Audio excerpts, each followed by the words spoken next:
আরজিকর ঘটনার প্রতিবাদে এবং সঠিক বিচারের দাবিতে ৪ঠা সেপ্টেম্বর রাত দখলের অভিযানের আয়োজন করা হয়েছিল। তবে রাত দখল অভিযানের আগেই পাড়ায় পাড়ায় দেখতে পাওয়া গেল অকাল দীপাবলি উৎসব। কোচবিহার শহরের বিভিন্ন এলাকায় বাড়ির বাতি নিভিয়ে বাড়ির সামনে মোমবাতি জ্বালিয়ে প্রতিবাদে সামিল হলেন বহু মানুষ। আর এই ঘটনা কিন্তু একেবারেই অন্যরকম মাত্রা দিয়েছে। ঘরের মেয়ে বোন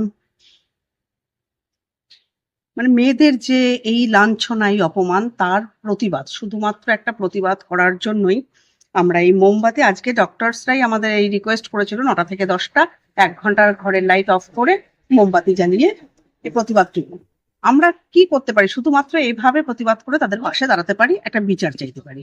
এই বিচারের প্রতীক্ষায় আমরা আছি। দেখি, আস্থা আছে, আস্থা তো হারালে চলবে না, আস্থা আছে। ৪ঠা সেপ্টেম্বর যে কর্মসূচির আয়োজন করা হয়, এই কর্মসূচির মধ্যে বহু মানুষ স্বতঃস্ফূর্তভাবে যোগদান করেছিলেন। বাচ্চা থেকে শুরু করে বড়রা পর্যন্ত এই কর্মসূচির অংশ হিসেবে নিজেদেরকে নিয়োজিত করেছিলেন।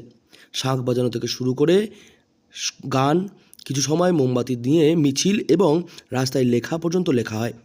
গোটা বিষয়টিতে একেবারে অন্যরকম মাত্রা পায় এই জাস্টিস ফর আরজিকর। এই ঘটনায় কিন্তু রীতিমতো সাড়া ফেলেছে কোচবিহার শহরের বিভিন্ন প্রান্তে। তো বিভিন্নভাবে জানানো যায়, কোনো তো স্পেসিফিক কোনো ব্যাপার থাকে না জানানো, ওটা যেমন যেভাবে নোটিফিকেশনস আসছে আমরা সেভাবেই ফলো করছি। Being a small part of it, আজকে আমরা এই মোমবাতিটা জ্বালিয়েছি। জানি না আমরা কতটা কন্ট্রিবিউট করতে পারছি, বাট আপ্রাণ চেষ্টা করছি কন্ট্রিবিউট করার জাস্টিসের। জাস্টিস শুধু আজকে আরজি করে না, জাস্টিস সবার, জাস্টিস আমার, শুধু আমি আজকে মেয়ে বলে না, ফর এভরি ইভেন বয়। একজন ছেলের জন্য 10 জনকে আমরা খারাপ ভাবছি, 10 জন তো খারাপ না। সেটার জন্য justice is not only for us but for every human being. এই প্রদীপ প্রজ্বলন দেখে যে কোনো মানুষ মনে করবেন অকাল দীপাবলি উৎসবে মেতে উঠেছে গোটা বাঙালি। কোচবিহার থেকে সার্থক পণ্ডিতের রিপোর্ট, লোকাল 18 বাংলা।